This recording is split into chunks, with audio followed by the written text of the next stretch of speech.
Sports. High drive, center field, hit the wall, grand slam. This is magnificent. Got a fantasy question? Email fantasybaseball@cbsi.com.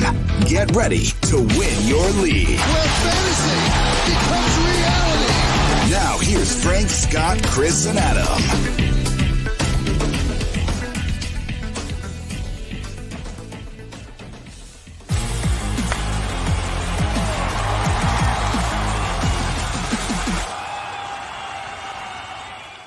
What's going on, everybody, and welcome into Fantasy Baseball today on Wednesday, June 9th. I am Frank Stanfield, joined by Chris Towers. Another well-deserved day off for Scotty Dubs, Scott White. But don't worry, we got you, baby. Today on the show, we are going to attempt to fix Aaron Nola. What is going on there? We're going to rank some mid-tier starting pitchers who had great performances, some waiver wire ads, your fantasy justice questions, and we're going to play you Gerrit Cole's audio when he was asked if he has ever used Spider Tech, which is one of these foreign substances that we continuously talk about. It was bad. I don't know how he didn't realize that question was coming, that somebody was going to ask him about it, but it was very bad. Chris, can you remember a time in life when you were that flustered in a public forum? Yeah, pretty much any time I had to speak publicly in high school or college. I know I come off as such a bright and outgoing person who's extremely erudite and says good word things all the time in this context. But boy, let me tell you, put me in front of 7 people in like a ancient Greek history class and have me ask me to speak, and I sound exactly like I do right now. Well, what if I told you there were 67 people watching us on YouTube right now? Would that make you feel better? No, it reminded me of you haven't seen Big Lebowski, have you? You've never seen any movies. I haven't seen anything yet. There's a scene with John Goodman. It reminded me of a scene in the Big Lebowski where John Goodman is talking about a marmot, and it's the same energy as that. Just like kind of 3-word sentences followed by a pivot to a completely different sentence, that kind of thing. So I very much enjoyed watching it. We will get to it, man. That it was quite bad for Gerrit Cole. Not a good look for him, and really not a great look for. I guess it's extremely like my I don't know how to answer that question T-shirt is garnering a lot of questions already answered by my T-shirt energy. It was kind of that kind of thing. Yeah, it was like the most obvious admission without actually admitting what you did wrong. Oh my goodness gracious! All right, let's start off with some standouts from Tuesday. Chris, where would you like to start? Let's start with Robert Glenn Ray. Robbie Ray, Toronto Blue Jays starting pitcher. We talked about him a little yesterday. He continued to do what he has been doing pretty much all season, and that's kind of throw the ball right down the middle of the strike zone. And he was once again excellent. 13 strikeouts in 6 1/3 innings, give up 1 run on a solo home run to the White Sox. That was by Andrew Vaughn. 102 pitches, 21 swinging strikes. He's been absolutely awesome so far this season, and it really is incredible. You look at his illustrator on Baseball Savant, the game feed, and it's an overstatement to say that it's all down the middle because he's got a ton of sliders low and in to right-handed hitters. The fastball is just all in the strike zone now. Like it's incredible. He threw 40 51 fastballs, and it looks like maybe 9-10 of them aren't in the strike zone, or at least on the corner of the strike zone.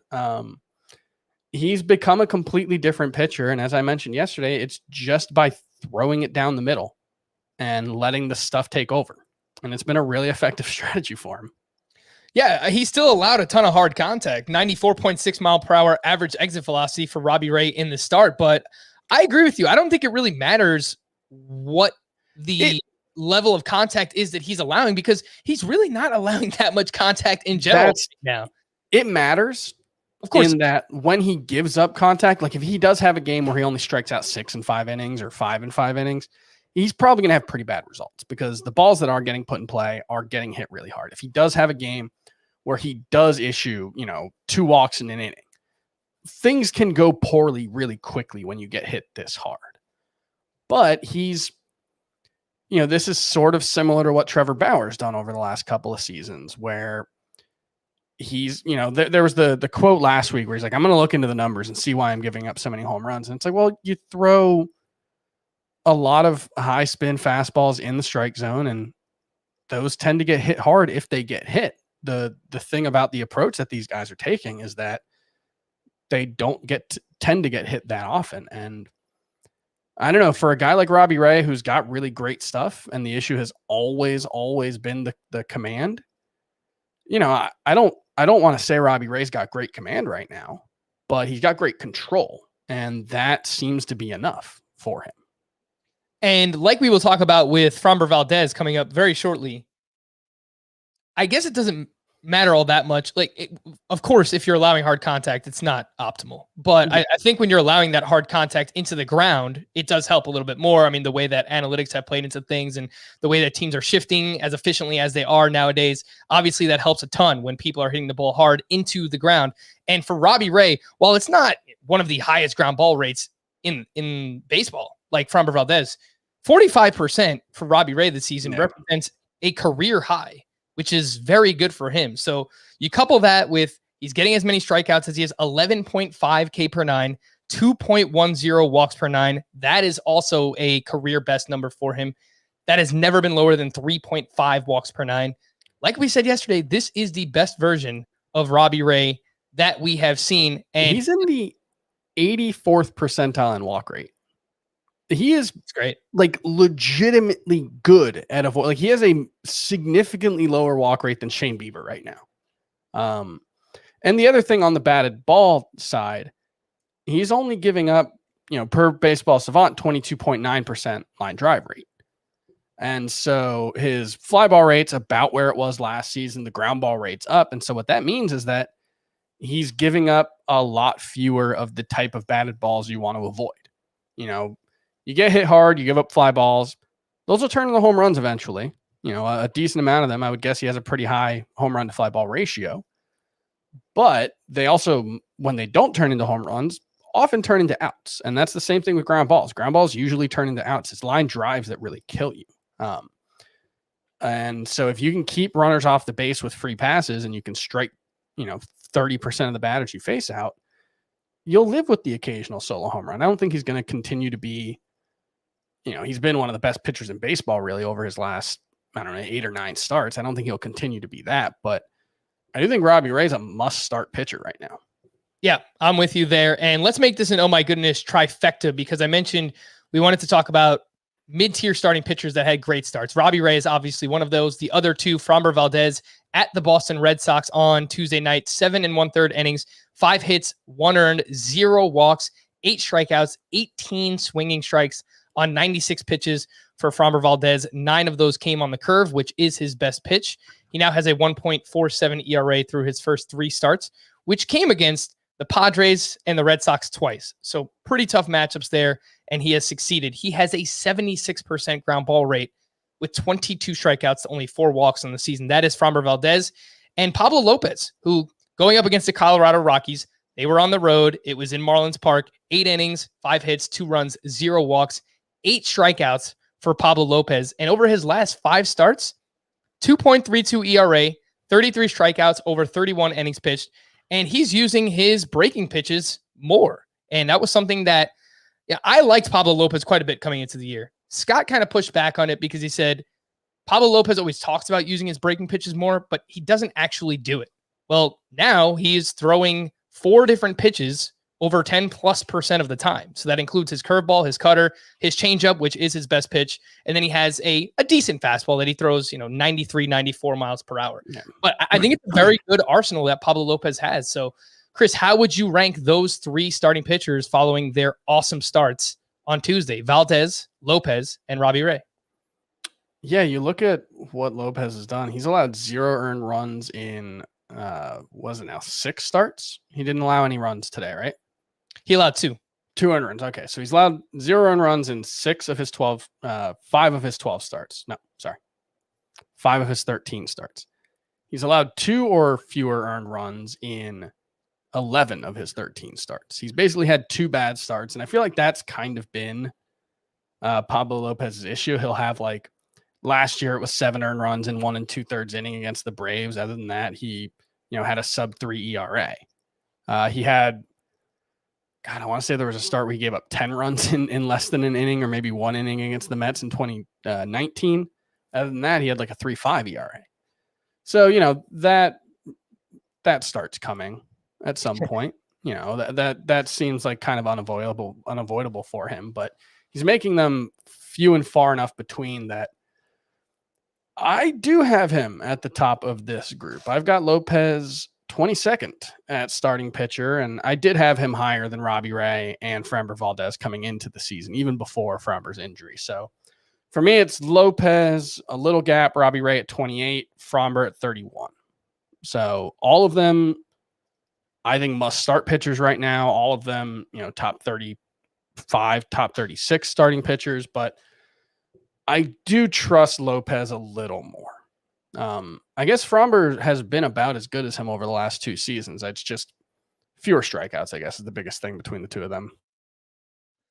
Yeah, I mean, it hasn't been the case so far this year, right? For Framber Valdez, he's getting as many strikeouts as he is limiting walks and doing it while getting a ton of ground balls. Now, he did allow a ton of hard hits on Tuesday, but again, a 76. That is a lot. That's a big number too. But a 76% ground ball rate, that's going to help mitigate a lot of the damage there for Valdez. So I put up a poll actually on Tuesday night asking where should Valdez rank rest of season in terms of starting pitchers? Top 20, top 30, top 40, outside the top 40. Which one do you think won, Chris? I'm going to say top 30. Yeah, top 30, 49%, but actually second place, top 20 starting pitcher, 38% of the vote. So I'm not ready to do that. I think I need to see a little bit more from Valdez, but I actually rank him first of this group. It might be aggressive. I moved him up to SP 28. I have Lopez at SP 30, and I have Robbie Ray just behind at SP 33. There's still a sliver of doubt when it comes to Robbie Ray, though. Oh, no, I totally get it. Yeah.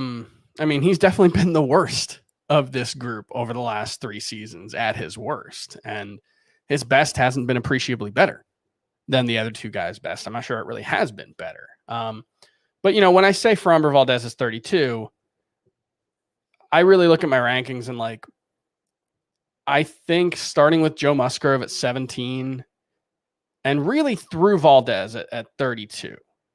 I've got Sonny Gray at 33, Kenta Maeda at 34, Jesus Luzardo at 35. Those guys are very iffy. And so I think there is a gap after those guys.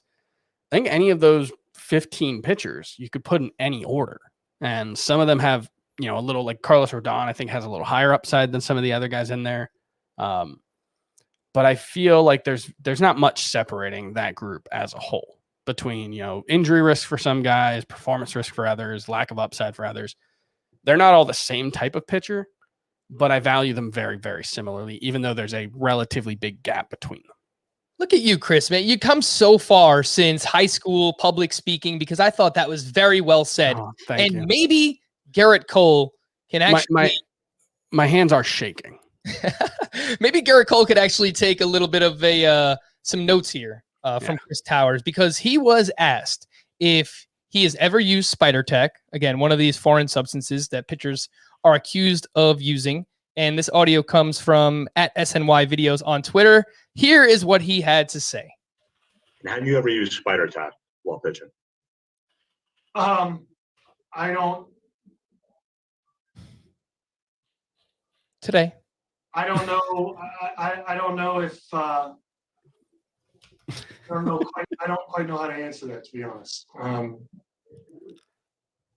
I mean, there are customs and practices that have been passed down from older players to younger players, from the last generation of players to this generation of players, and I think I think there are some things that are certainly out of bounds in that regard, and I've stood pretty been pretty firm in terms of Mhm. that, in Mhm. terms of the communication between our peers and whatnot. Mhm. Mhm. You know, and I, Mhm. again, like I mentioned earlier, there's, Mhm. you know, this is important to a lot of people that love the game, and this is Mhm. including the players in this room, including fans, including, you know, teams. Mhm. And so if MLB wants to, you know, legislate some more stuff, that's a conversation that we can have, Mhm. because Mhm. ultimately we should all be pulling in the same direction on this. Mhm. Yeah, So it is. that It was is- a minute and 16 seconds, Chris, He said where maybe 22 words. he said nothing. He said absolutely nothing. The guy So should be a politician. It was in conclusion, Spider Tack is a land of contrasts. Yeah, if you're watching on YouTube, I've posted shared my screen of the Amazon page for Spider Tack, and it is a guy with a cinder block, and he's got Spider Tack on his palm, and he just put his palm down on a cinder block and just lifted it up. That's how strong this stuff is. Look, man, it's public speaking's hard. Someone pointed out on Twitter, and I hadn't thought about this, but like this whole thing, literally this whole thing is happening because Trevor Bauer didn't like Gerrit Cole when they went to UCLA together. And he decided to publicly accuse Gerrit Cole and the Astros of doing this. And that's pretty much how this whole conversation started in terms of the mainstream baseball discourse. So I do find that kind of funny that it kind of just like, if it wasn't for the fact that those two dudes just don't like each other, this may have never happened. This whole conversation may have never happened. And then Trevor Bauer, the past couple of seasons, call it for what it is. If you can't beat him, join him, because he has the highest spin rates in baseball over the past 2 seasons. By no means am I I'm not saying that Gerrit Cole is not wrong. I mean, I think I'm saying actually quite the opposite. So he is, this was basically an admission of guilt. How did he not know someone was going to ask him this question? Did he want to come off this way? This isn't even on Gerrit Cole. This is on Gerrit Cole's agent and the Yankees PR staff for apparently never having this conversation with him. It's like, just, that is your job. And Gerrit Cole pitches on Wednesday against the Twins. So front and center, everyone's going to be paying attention to Baseball Savant, first pitch of the game, seeing what these spin rates look like, and rightfully so, because I don't know what's going on. Fastballs. Yeah, right. Just throw 80 sliders in a start. Yeah, just throw sliders and changeups. 80 sliders, 20 changeups coming on Wednesday against the Minnesota Twins. And again, his Gerrit Cole spin rate was down in his last start. It was the lowest it's been since 2018. Mind you, 2018 was the year he broke out with the Astros. So even if he just maintains that spin rate, he should still be really, really good. So overall, I'm not worried about this, but it obviously is a very big storyline in baseball and for fantasy baseball as well. Some news and notes from Tuesday. Trevor Story did not return as expected, but is still, quote, very close. Jack Flaherty is likely out for the rest of the first half of the season with that oblique injury, which means we likely won't see him until mid-July at the earliest. I saw one person say, one reporter say it might not be until August. Ooh, yeah, I know Scott originally just kind of predicted that we don't see him again until the second half. So good job there from Scott. But man, August, that would be pretty crushing blow for when he was healthy, one of the top 15 best starting pitchers in fantasy baseball. Sonny Gray was removed from Tuesday's start with groin tightness. He is set to undergo an MRI. Adbert Alzolay placed on the IL with a blister that he suffered in Monday's start. So after weeks and weeks of begging people to add Adbert Alzolay, this is how we're rewarded in a 2-start week. So I'm sorry. Joey Gallo was removed with right groin tightness. On Tuesday, we had a bunch of players return. Joey Votto was back and batting cleanup. JD Martinez returned to the lineup. He was dealing with a wrist. Brandon Belt was back and batting cleanup for the Giants. Michael Brantley also returned from the IL. We had some rehab news. Lance McCullers will make a rehab start on Thursday. Jeff McNeil could start a rehab assignment on Friday. Trent Grisham will begin a rehab assignment at AAA in the coming days. And Didi Gregorius could begin one by the end of this week. Other news, Corey Seager's broken right hand is healing quicker than he initially anticipated. And I saw the hope is that he can return by early July. So there was an update last week, which sounded like he was much closer than that, but I guess early July is what we're looking at right now for Corey Seager. Zach Plesac will begin throwing this week. Remember, he's the guy who broke his thumb, aggressively taking his shirt off. Danny Jansen went to the IL with a right hamstring strain. And a prospect, actually, for the Toronto Blue Jays, a catcher prospect, was called up. He was batting .250 with a 10-10 OPS in 19 games at AAA. Chris, I would assume only in 2 catcher leagues, but anything to see here with Riley Adams? Yeah, I mean, if you've got a pulse and you're a catcher eligible player in a 2-catcher league, we're going to take notice. He has a 788 OPS in his minor league career, strikes out a decent amount, walks a decent amount. But so far in AAA this season, he had 6 homers in 19 games with a 10-10 OPS. So, that's certainly eye-opening. Yes, a name, again, to pay attention to there. Riley Adams. Jeimer Candelario was placed on the bereavement list. Isaac Paredes was recalled for the Tigers. And a few other prospect updates. Twins starting pitcher Matt Cantorino was diagnosed with right elbow inflammation after undergoing an MRI, which is quite unfortunate because he was dominating at high A ball. He was a name that I brought up over the past month or so. I still really like him, but hope this isn't a long-term injury for Matt Cantorino. And Marlins pitching prospect Braxton Garrett has been recalled and is likely to start on Wednesday. He had a 3.28 ERA with a 1.22 whip through 5 starts at AAA. Not a highly regarded prospect, but a name to monitor. Former first-round pick, I believe. Yeah, 7th overall pick in 2016. Former top 100 prospect. He's dealt with injuries, but does have a 3.44 ERA in his minor league career. So someone to watch. The email of the day, this one came from David. He says, is it crazy that Kevin Gausman is the number 1 starting pitcher like you said the other day? Is he a great sell high at this point? What hitter can I get? I'm in a head-to-head points league, and my pitching is pretty good, being led by Tyler Glasnow, Clayton Kershaw, and Kevin Gausman, as well as Domingo Germán, with Tony Gonsolin coming off the IL. So, Chris, I know you mentioned that if you can sell high on Gausman, just because we don't expect him to remain the number 1 starting pitcher. Can he pitch to being a top 15, top 20 starting pitcher rest of season? I think that's possible with the way that he is pitching right now. 1.27 ERA, 0.76 whip. Obviously, those numbers are not going to remain for the rest of the season. But yeah, I like we say with every sell high, if you can actually sell high and get a legitimate player in return, I think it's something that you should look into doing. There's nothing wrong with trying. And a few early round hitters, Chris, that have disappointed to this point. If you can turn Kevin Gausman into any of these, I would try it. Freddie Freeman, Cody Bellinger, Bryce Harper, Manny Machado. I don't know how realistic it is, but I did see they were doing these NFBC drafts recently where it was from June on, rest of season. It's like a second chance draft, play out the final 4 months of the season. And Kevin Gausman was a 2nd round pick in one of the drafts that I saw. So somebody somewhere values him as a top 10, 15-ish starting pitcher. Do you think it's realistic to get any of Freeman, Bellinger, Harper, or Machado for him? Maybe. I mean, I got called out on Twitter for having Kevin Gausman too low, and I had Kevin Gausman too low. I had him 32nd. I moved him up to 20th. So I think it's entirely possible. 19th, actually. I think it's entirely possible he can be a top 20 starting pitcher for the rest of the season. I actually do expect it. I don't think he'll be a top 5 starting pitcher, probably not a top 10 starting pitcher. There's too many really good starting pitchers out there. But yeah, I think, yes, if I could get Manny Machado, Bryce Harper, Cody Bellinger, Freddie Freeman, even Christian Yelich for him, I would do that because I think those guys will be more valuable moving forward.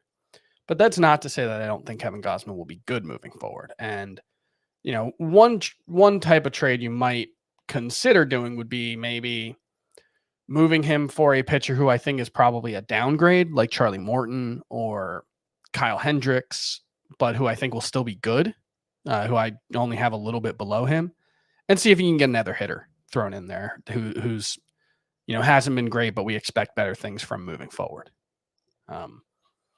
Who that hitter might be, I would have to come up with another. I mean, maybe God, I wish Mike Moustakas was healthy because he'd be a really good answer for that. You know how Kyle Tucker was basically our buy low for the whole beginning part of May? I think Charlie Blackmon has kind of taken over as the universal buy low. And he's not really a buy low anymore, because his OPS is almost around 800 now. Yeah, I think it's the last 15 games or so. He's batting over 300. So he's performing well. I just think, A, people haven't realized it, and B, he's older, so no one's really excited to trade for Charlie Blackmon, but I still think he's a good trade candidate to acquire right now.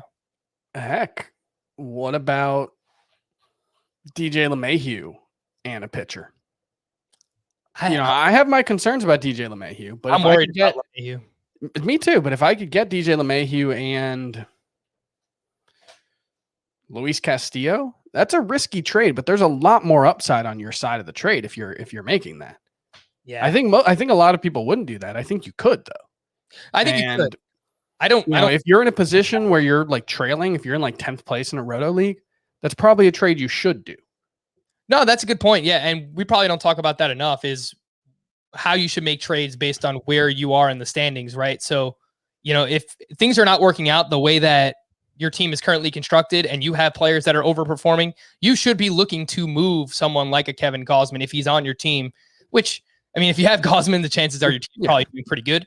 But if you can flip him for 2 pieces, or even 3 pieces. But especially, and I think the key is the lower you are in the standings, the more risk you should be willing to take on, because especially in a roto league, but even in a head-to-head points league, look, if you're 10th place, it doesn't matter. Like if your team gets worse, it doesn't matter, because you need things to drastically turn around.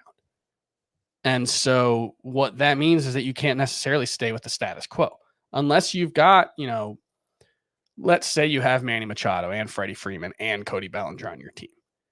Then you could probably count on those guys turning it around and helping you really make a run. But, if you've got a team that just isn't that good and you don't have a lot of hope for turning it around, you should probably be trying to acquire big name players who are either injured or coming back from injury or haven't been good. Christian Yelich, I think, is a perfect example of this, because look, if Christian Yelich continues to hit the way he has, your team's going to continue to stink.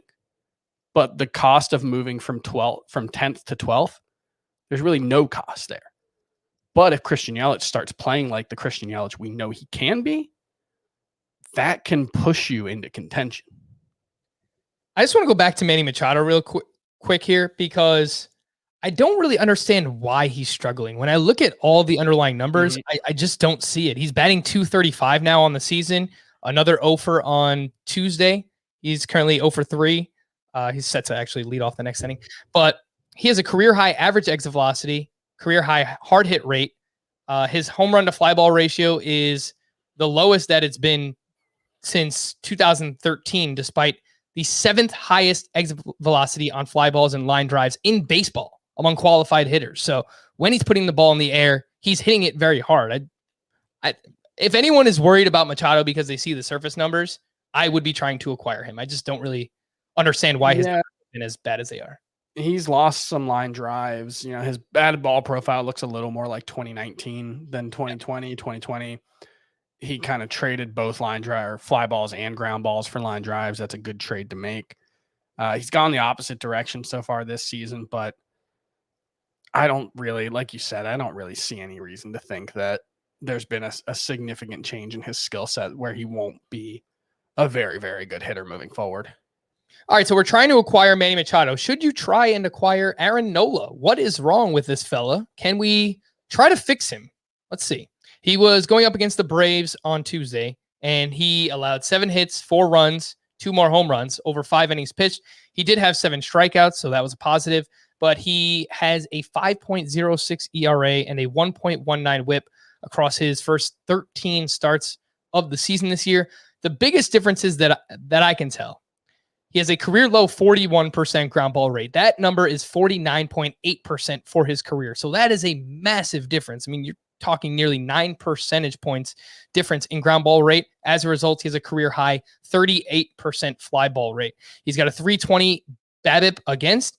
That is 293 for his career. So it's not egregious, but I think you can expect some regression for him in that department. The 4-seam fastball is getting hit pretty hard, is something that I've noticed. And Aaron Nola kind of goes as his 4-seam fastball goes. If you look at the fastball, basically every year that he has struggled, which is every odd year, basically, been that his his fastball allows a higher OPS or weighted runs created. I was looking at it earlier than in even years.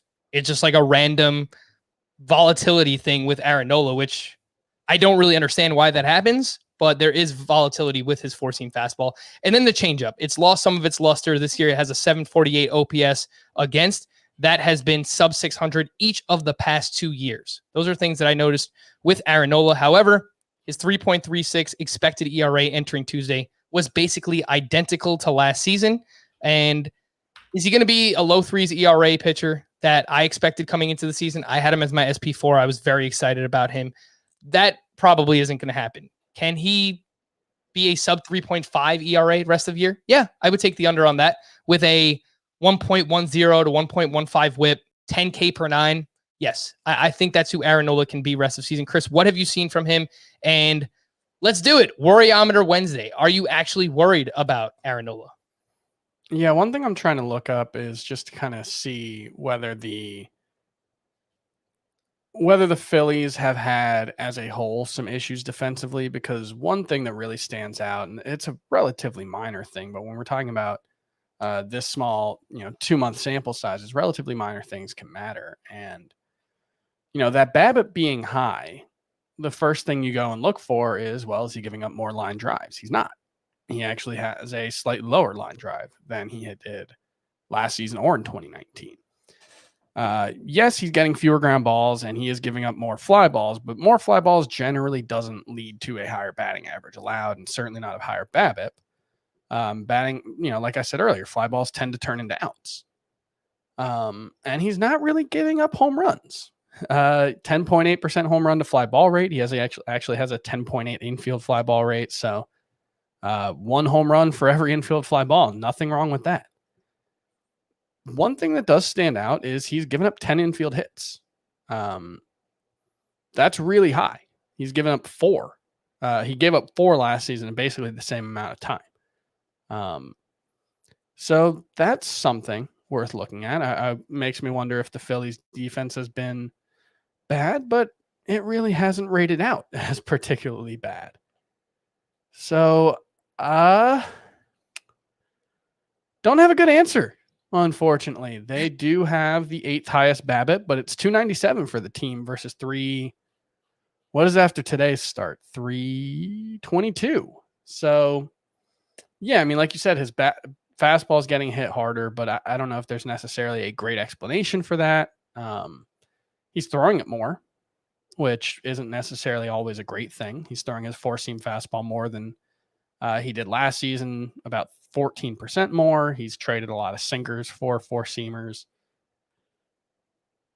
Maybe that's just not a particularly good change, but I don't see a lot that would indicate the fastball should be less efficient or less effective. I don't know. I'm kind of stumped. This is one that I just kind of think it's a little bit of bad luck, maybe. So what would your worryometer be on Aaron Nola? 1 to 10? 3 to 4. I still think he'll be a 3.30 ERA guy moving forward. The Phillies rather are 28th in defensive runs saved. They are 18th in UZR.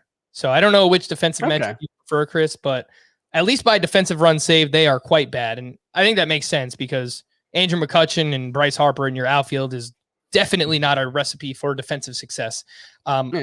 Someone asked me on Tuesday night on Twitter, would I rather have Aaron Nola or Walker Buehler rest of season? I thought it was a really good question because Walker Buehler just continues this weird season that we've talked about quite a bit, but he was at the Pirates on Tuesday, 7 shutout, 2 hits, only 1 walk, only 2 strikeouts. He did allow 8 more hard hit balls. The ERA is down to 2.56. That comes with a 3.73 xFIP for Walker Buehler. 8.4 K per 9 represents a career low, but he's also had the best control of his career. So I kind of feel like he's purposely pitching to contact more. Maybe that's what has allowed him to go deeper into starts so far this season and be more efficient. But who would you rather have, Chris? Aaron Nola or Walker Buehler rest of season? I would rather have Aaron Nola. I know the results haven't been there. And, Buehler's arguably been better on a per inning basis over the past 3 seasons. It's actually probably not that close. But I just look at the underlying stats and Walker Buehler has an expected ERA of 3.69 entering this start, and I can't imagine it got much better with a 2 strikeout start where he gave up a bunch of hard contacts. So I'm inclined to say that Buehler has been fairly lucky. That's not to say that there haven't been changes that he's made. Like you said, conscious changes, I think. But he has the highest expected WOBA on contact allowed of his career and the lowest strikeout rate of his career. That's not a good combination. And I have to think at some point that's going to catch up to him. If you're trading strikeouts for soft contact, by all means, that's a great trade-off. But in Buehler's case, I just don't think that's quite what he's doing. And so I have a hard time believing it's going to sustain this level of effectiveness. Yeah, I'm with you. I said I would rather have Aaron Nola over Walker Buehler. I do think it's very close. I think they're right in that 10 to 15. Yeah, 10 to 15 starting pitcher range in terms of our rankings rest of season. But I will take Aaron Nola overall, not worried about him. And I know it's been frustrating if you have him on your team, a lot like, not to the same extent, but Luis Castillo, it's what do they do from here forward? And I do think that Aaron Nola will be a sub 3.50 ERA rest of season. Before we hit the break, I just want to remind everybody to subscribe to our YouTube channel if you haven't already. Thank you to everyone who's watching us live right now. Of course, we are live very late, like we always are here on the East Coast. We are coming up on 1 a.m. Eastern time. But if you'd like to watch this show live or any of our FBT and 5 videos, you could do that on the channel. Subscribe. It's youtube.com/fantasy baseball today. Hit that subscribe button and hit the little notification bell. You will be notified every time we go live or a new video drops on the channel. We'll take a quick break, but when we return, we'll take a look at some of the elite players and what they did on Tuesday, some waiver wire options, and another double dong for Brandon Crawford. We'll talk about it next here on Fantasy Baseball Today. All right, so the elite doing elite things. Ronald Acuna had 3 more hits, including his 18th home run of the season. He's #good. Shohei Ohtani, his 17th home run of the year, a 470-foot shot off of Chris Bubich, lefty on lefty. The guy is just an absolute freak. That's just ridiculous. Chris, remember yesterday when I told you that I started him as a pitcher this week rather than a hitter? Well, I mean, look, he hasn't pitched yet. He hasn't, but I already feel terrible. And this is part of that decision-making process, which is so frustrating for me with Ohtani because yesterday, mind you, this is in a 15-team roto league where any offensive stats that you can get are obviously very valuable. It's in the NFBC main event, which is my most expensive league by far. He had a stolen base on Monday. He hits a home run on Tuesday. I feel terrible. And I shouldn't because he still has a great pitching matchup going up against the Diamondbacks. I know that these were the rules coming into the season. That's on me. Whatever. I've got to live with it. But again, moving forward, I don't care if it makes him more valuable than every other player in fantasy baseball. If he's this good as a pitcher and a hitter, we should be able to earn his stats for both throughout the course of a week on the same day, whatever he's doing. I agree. Even if that makes him the #1 drafted player in fantasy baseball, if he's that good, he deserves to be. I agree. My only counter to that, you can have that and that is fine. But if that is the case, there is no logical reason why every pitcher's hitting stats shouldn't count and why Willians Astudillo's home run given up to Yermin Mercedes shouldn't count against your ERA. That's all I'll say. If we're going to count it, let's count it all.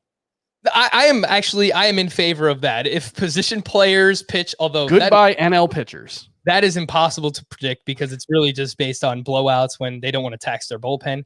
But hopefully by next season, there will be a universal DH. So we won't have to worry about pitchers hitting and dragging down your batting stats anyway. Come on, let's make this happen for Shohei Ohtani. A couple of pitchers who were, well, one of them was elite. The other one, not as much, but we'll talk about it. Tyler Glasnow up against the Nationals, 7 innings, 1 run, 11 strikeouts to 1 walk. Ho-hum. Guy is amazing. 27 swinging strikes on 114 pitches for Tyler Glasnow, who is cemented as a top 10, bordering on a top 5 starting pitcher rest of season. He now has 7 double-digit strikeout games this year with a 2.57 ERA and a 0.93 whip. Not Shohei Ohtani. Every time I see SH now, I just want to say Shohei Ohtani. Shane Bieber, rather, at the Cardinals. 6 innings, 1 run, 2 walks, 5 strikeouts. Not his best performance, Chris. 11 swinging strikes on 98 pitches. He still has 122 strikeouts across 85 innings pitched. Still allowing a lot of hard contact. I think he's just kind of going through something right now, and he's trying to figure it out. And all the while, he still has found a way to be very valuable. Yeah, it's something that I've noticed. He, I don't know, man. It's been an interesting season for him, and I wish I had found this story before the podcast, because there's a story from Michael Hato at Pitcher List about Shane Bieber. It came out last week talking about the changes that he's made to his arsenal. He specifically set out this offseason to work on his slider, to make it mirror the curveball better. Just give opposing hitters one more thing to try to figure out. And, apparently he added more gyro spin to that pitch, which is, as we talked about yesterday, if you weren't listening, gyro spin would basically be a football has like 100% gyro spin. All the spin is it doesn't affect the movement of the pitch, is basically the way to look at it. So he's getting more gyro spin, so less spin efficiency with his slider, which is causing less movement with it.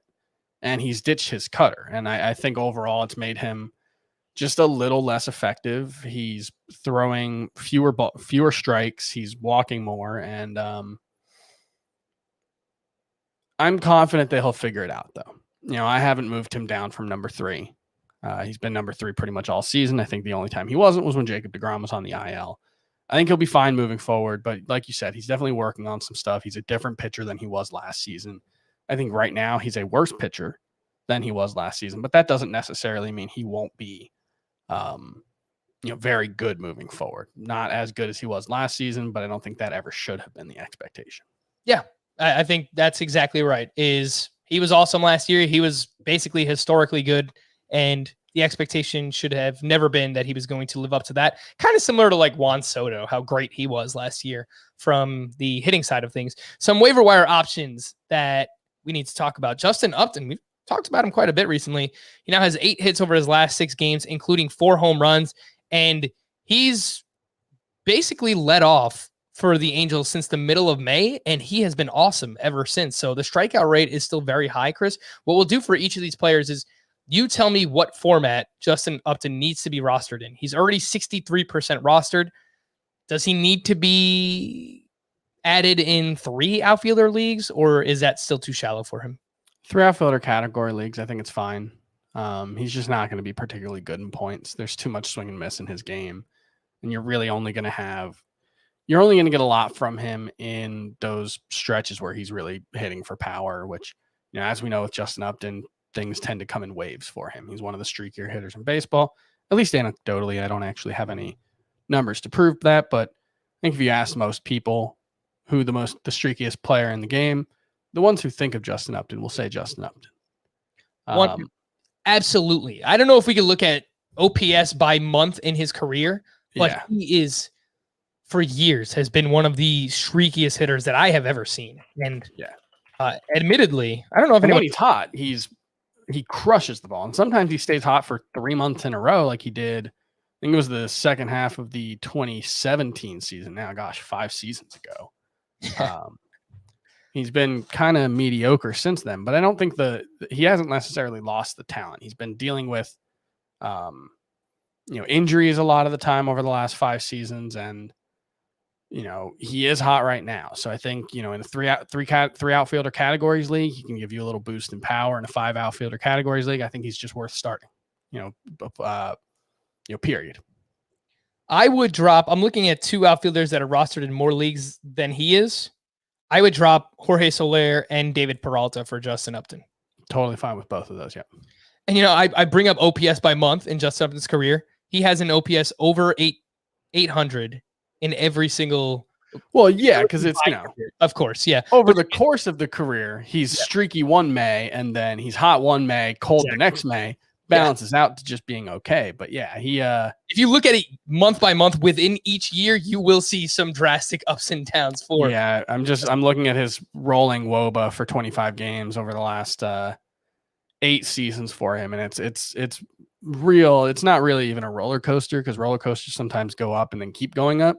This is mostly just up and down. Ahmed Rosario is someone that we've tried to tell you about, and he's been great since the start of May. 303 batting average, 2 homers, 5 steals. He had 3 more hits on Tuesday. He's 30% rostered. Chris, where, if anywhere, should you be adding Ahmed Rosario? So he is 30% rostered. So that probably means any Roto league deeper than 12 teams, he's already rostered, and probably a decent amount of those 12 teams. I'm not going to say every single 12-team Roto league. I would say that if he ran more, and he's kind of had some stretches where he's run more, but only 5 stolen bases over the course of the season. You'd like to see that be higher, but I think he's going to be a decent source of batting average moving forward. And he is shortstop and outfield. Is he also second base eligible? He is only shortstop and outfield. Shortstop and outfield. That's still pretty useful, though. Yep. I am starting Ahmed Rosario in more than one league as an outfielder. So, I mean, I looked this up yesterday. Of the top 24 outfielders in Roto finished last season, so not necessarily where they were drafted, but just where they finished last season, 9 of them are currently on the IL, which is just, I feel like, a pretty good example of, we've talked about how many injuries there have been, and that it's true. Outfield has been hit especially hard with injuries, and it's been hit especially hard with poor performances. And we had Joey Gallo go on the IL today, and there's probably someone else. So yeah, I think Ahmed Rosario is a useful 12-team Roto outfielder. Yeah, I will say, you said select 12-team Roto. I think at this point, most 12-team Roto leagues. Yeah, 12. If you have a middle infielder and more than 3 outfielders on your fantasy team, then I think Ahmed Rosario needs to be rostered in your league. And those 5 steals that he has, Chris, have all come since the start of May, when basically he's become a full-time player. He's batting second in Cleveland's lineup. It's not a great lineup, but a lot of runs scored to be had there, hitting ahead of Jose Ramirez. And with those 5 stolen bases, 0 caught stealing. So normally he's inefficient on the base paths. That hasn't been the case so far. He's super fast. I mean, he's 98th percentile in sprint speed now. I'm pretty optimistic about Ahmed Rosario. How about Patrick Wisdom?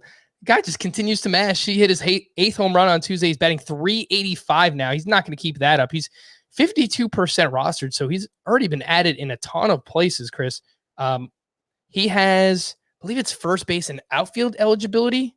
Where does he need to be added?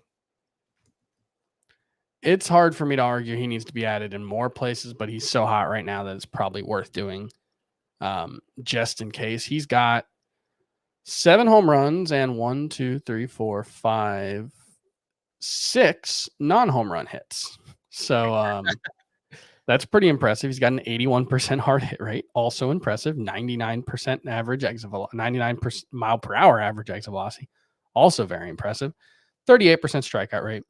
Yeah, that's I think probably going to be the defining feature for him moving forward is just too many strikeouts. But the home run he hit today, it was like he hit it 110 miles an hour. It was on the outside half of the plate, and he pulled it like 405 feet.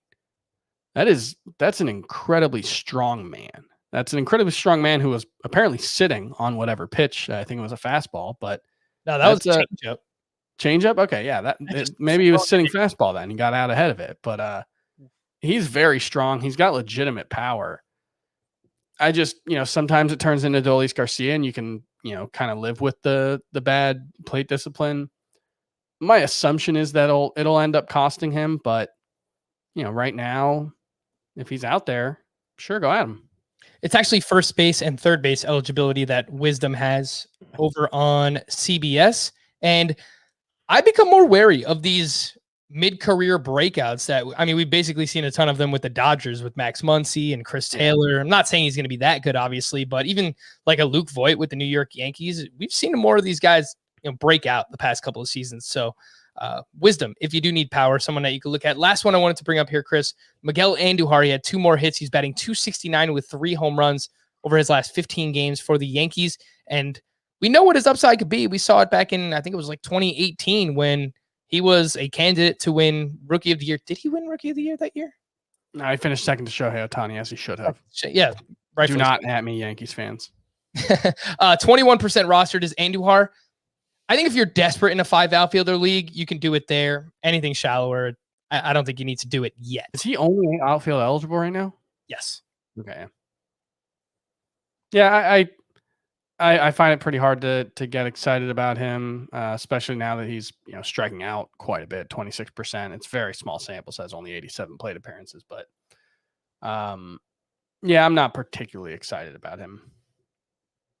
Okay. In deeper leagues, JP Crawford he had at least 3 hits. He's batting .352 with 2 home runs and 1 steal over his last 15 games for the Mariners. He's 21% rostered. And Bruce Zimmerman with the Baltimore Orioles is only 5% rostered up against the Mets on Tuesday. 5 innings, 2 runs, 7 strikeouts. He now has a 2.98 ERA over his last 3 starts. And he had 13 swinging strikes in this one. He had 19 swinging strikes in his last start. Again, Bruce Zimmerman is the name here. It looks like he is in line for 2 starts next week versus Toronto, which is a very tough start in Camden Yards, and then at Cleveland. So 1 good, 1 bad. Deeper leagues, sure, on Bruce Zimmerman, but anything shallower than like a 15, a 14 team league, probably not yet, but a name to remember. Catchers, Eric Haas. We have a lot of awesome catchers randomly recently here. Eric Haas, 8 hits for the Tigers over his last 6 games, including 6 home runs. He is 27% rostered. Max Stassi, 8 hits, including 3 homers over his last 5 games. And he was very good in 2020. Serious power stroke with Angels. It looks like that is starting to carry over now that he's healthy. He's 15% rostered. And William Contreras, brother of Wilson Contreras, went 3 for 4 with his 6th home run on Tuesday. He's batting just .241. But that comes with an .846 OPS. He's 40% rostered. So, Chris, rank Eric Haas, Max Stassi, and William Contreras. And would you drop Gary Sanchez for any of them? All right, so I would go Contreras, Stassi, and Haas. I think there's a small gap between Contreras and Stassi, pretty close. Stassi. And Haas is probably a decent ways behind the 2 of them. I don't know if I would have the guts to drop Gary Sanchez for any of them because I think they're all, Stassi and Contreras are kind of similar players to Gary Sanchez. You're hoping for power. You're hoping for, a respectable enough batting average that they're not killing you. And Gary Sanchez obviously has more upside. But if you're desperate right now, I don't think it's necessarily crazy to drop Sanchez for Contreras. Yeah, I think I might put Stassi first of that group. I like what he's done the past 2 seasons, but he has dealt with a lot of injuries himself. So keep that in mind with Max Stassi. And it's worth noting for Gary Sanchez, he went 2 for 5 with his 7th home run. His last 15 games, he's batting .271 with 2 home runs. Obviously, I watch a lot of Yankees games. You know that. Drop him. He strikes out a lot, but when he does not strike out, Gary Sanchez still makes a lot of hard contact. So in a 1-catcher league, if you want to drop him to stream a hot catcher, I don't know that anyone's going to run out to add Gary Sanchez. So especially in a points league, if you want to make a swap, I don't have a problem with it at this point. I told someone that they could drop him for Omar Narvaez on Tuesday. So yeah, I think that's okay. Yeah, I'm cool with that one. Some double dongs on Tuesday. Brandon Crawford, he is now up to 14 home runs, 41 RBI. He's batting .269 with a .938 OPS on June 8th. Of all the crazy things that can happen in a baseball season, I think Brandon Crawford with a .938 OPS on June 8th is up there with one of the more wild things that have happened this season. And he's making very hard contact. Both his barrel rate and expected slug are in the 91st percentile or better. His 96 mile per hour exit velocity on fly balls and line drives is tied for 24th in baseball. I don't know how long he's going to keep this up, Chris, but as long as he is making this level of contact, I think he's going to be a pretty good power source at the least. Yeah, and it may not be a fluke. There's a very good piece in Fangraphs that came out on Monday from Luke Cooper. It's called How Brandon Crawford's New Swing Turned Things Around. And, you can see very obviously, when you look at the clips in here, his stance is way more open right now, and he's changed his setup a little bit so that there's less movement in his hands and with the bat before he swings. And these are not necessarily subtle changes, but they're relatively small changes in the grand scheme of things. But they seem to be paying big dividends for him. And he is, looking up some plate discipline numbers. He's swinging at pitches outside of the zone at a lower rate than any point in his career since 2014. He's swinging at pitches inside of the zone at the same rate, which is pretty much what you want to see. You want to see fewer bad swings or swings at bad pitches, and the same or more swings at good pitches. You don't want to see passivity.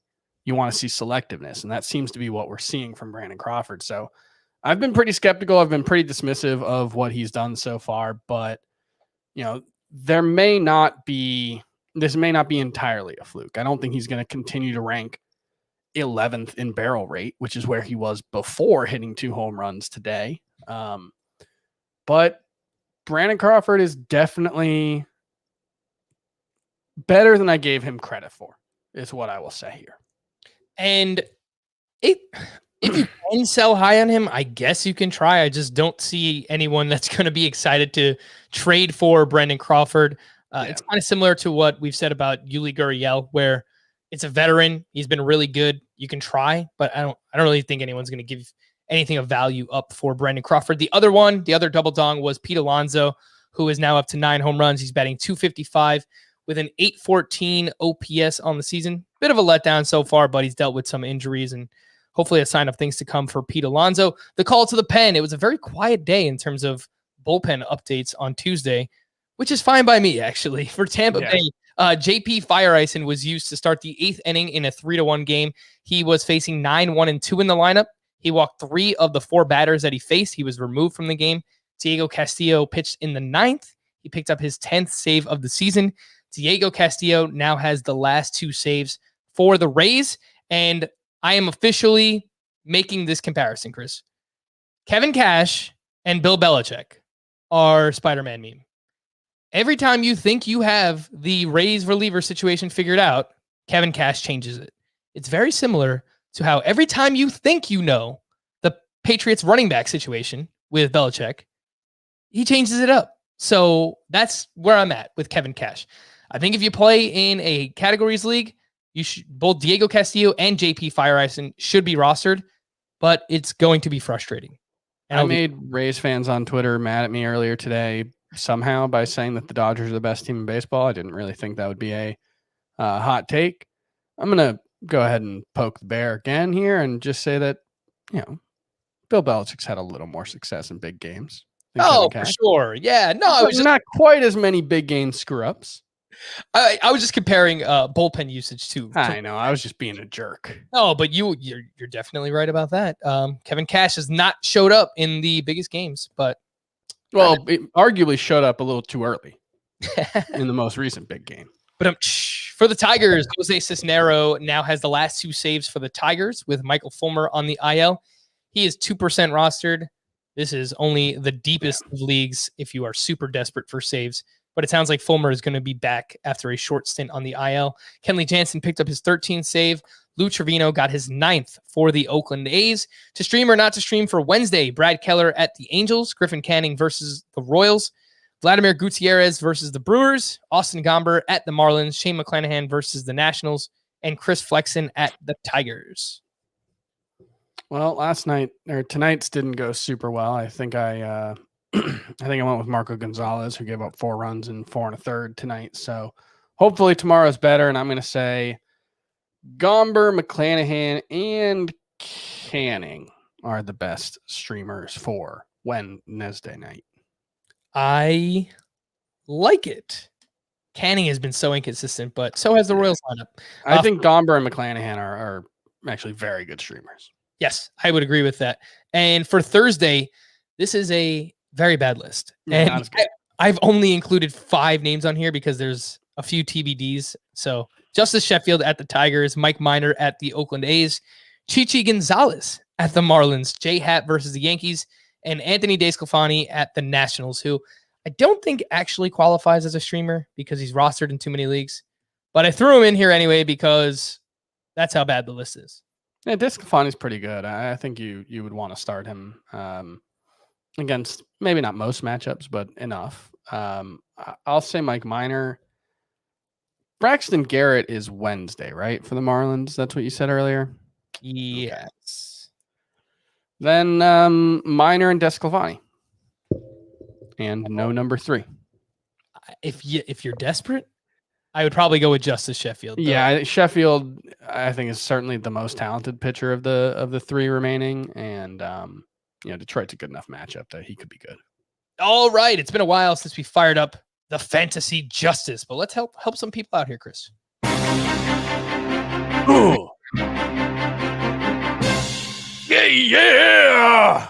I can only whoa.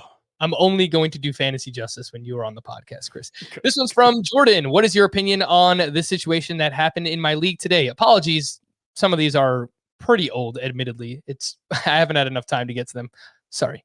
I am in a league where our lineup locks daily at the start of the game instead of weekly. I picked up Griffin Canning last night to be a spot starter, and 3 hours before the start of his game, went to add him to my lineup. I was not able to put him in my lineup because of the double header starting in the afternoon, and he was locked on my bench.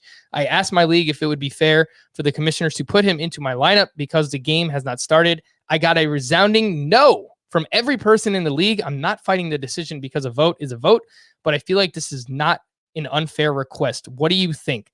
So a doubleheader for the Angels. Griffin Canning was scheduled to start the second game. He locked in the lineup because the Angels started earlier than this person realized. The first game did, at least. I don't really have a problem with putting him in the lineup. If he was scheduled to pitch all along for the second game, and you knew that he started at, let's say, 7 p.m. Eastern time, and there was a doubleheader that started at 4 p.m. Eastern time, whatever it is, I feel like you should be able to get Griffin Canning in your lineup. I don't think it's an unreasonable request. I also don't think it's unreasonable for people in the league to say no. This is the kind of thing where you are both sides of the fence. We need an answer. We need justice.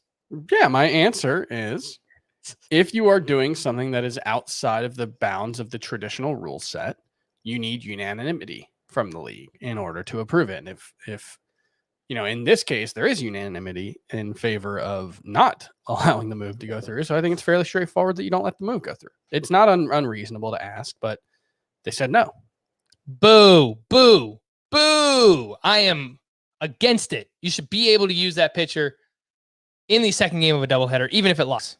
So take that, Chris. This one's from Cole. Hopefully not Garrett. We'll see if there's any typo. He gets this one through. My league is a head-to-head points keeper league. I have been catching a lot of heat for trading with another team who is currently 0-for-8 in this league. Made a trade earlier that was accepted by that 0-8 team back at the start of May. It was me getting Clayton Kershaw for Steven Matz and Nelson Cruz, which at the beginning of May, I guess that wasn't a terrible trade. Yes, a bit in favor of me, but hey, he accepted it and felt as though it was fair enough to do it. The majority felt it was unfair, and I was exploiting another team by taking advantage of his, quote, baseball knowledge, which, hey, it's all fair game in my mind because he joined the league and paid to get in. Everyone else had the same opportunity to trade with him and see who they can get in return. So yes, overall, now I am being referred to as the Houston Astros of the league. How do you guys feel about this situation? We had an email like this a couple weeks ago, I think, where someone did this, but it was to like a middle school or early high school aged person who was playing fantasy baseball for the first time. And that's a jerk move. You shouldn't do that thing. Yeah, I think it was like someone's daughter. Yeah. In the league or something. But if this is an adult, who is able to make decisions of their own wherewithal, like I'm sure this guy has access to lots of resources, presumably the internet to start with, but also maybe a newspaper, maybe the sporting news. And like at some point, if you're in a league and you're paying money for it, you're on your own. I could see at the time of a trade, if the manager, gets a bunch of feedback and realizes like, oh man, I made a crappy trade. I didn't realize it. And, maybe you can turn it back. But if he didn't do that, then I think you're fine. And it's another one where the league has to, if the league wants to do that and you're willing, it's your decision. But that didn't happen here. So now you shouldn't feel bad. It's a bit of a jerk move, but check still clears, right?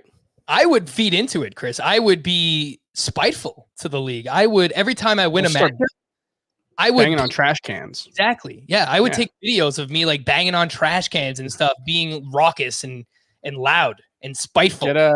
Every time I won. Tape a buzzer to your chest and have it go off every time your team hits a home run. Yeah. Like have someone record you maybe like running around your block and crossing home plate, I guess would be whatever, the front of your house or something. And you're like, no, don't rip my jersey off. Don't rip my jersey off. And just feed into it, man. Be the Houston Astros and hopefully go on to win your league the way that the Houston Astros have won as well. We're going to wrap there. For Chris, I am Frank. Thank you. Oh, wait, no, I didn't play it again. Justice has been served.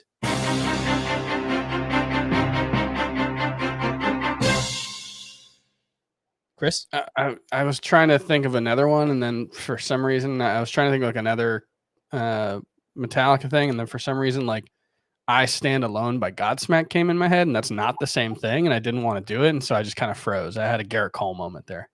All right. I think that's a great way to end the podcast. For Chris, I am Frank. Thank you all for listening and watching Fantasy Baseball today. Scott will be back tomorrow. Bye-bye.